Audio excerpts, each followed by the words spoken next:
Welcome to Zotero 7. In this video, we'll take a quick tour of the Zotero interface, so you can get familiar with where everything is and how it works. Left pane, My Library and Collections. On the left side, you'll see My Library. This is where all your research is grouped. You can create collections or folders for each project to keep your resources organized. As you conduct your research, you can add new resources to these collections, either manually or directly from your web browser using the Zotero connector. We'll explore how to add and organize resources in more detail in our next video.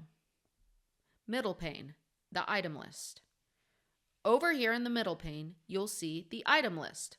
This is everything contained in the collection you currently have selected. Each line represents a different resource, like a journal, article, book, or website that you've added to Zotero. You can click on any item here to see more details over to the right.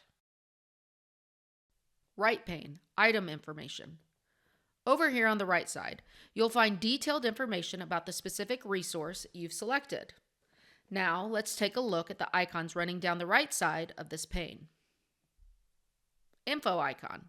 First, we have the info section, which shows all the key details used to create a citation, such as the item type, title, authors, publication date, and more.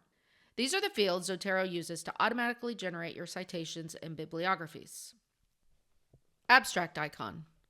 Next is the abstract section. Here, you'll find the abstract or summary of the item, perfect for quickly reviewing what the resource is about before you dive in. Attachments icon. This attachment section shows you any files you have linked to this item. If a file is attached, you can double-click it to open, read, and even take notes directly within Zotero using its built-in PDF reader. Notes icon. The Notes section lets you add your own notes about the resource, whether that's a summary, key quotes, or your personal thoughts. Tags icon. And finally, the Tags section.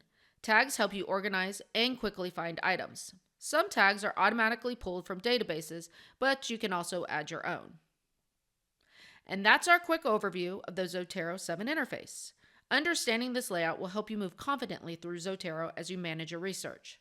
Stay tuned for our next video. We'll dive deeper into gathering sources for your Zotero library.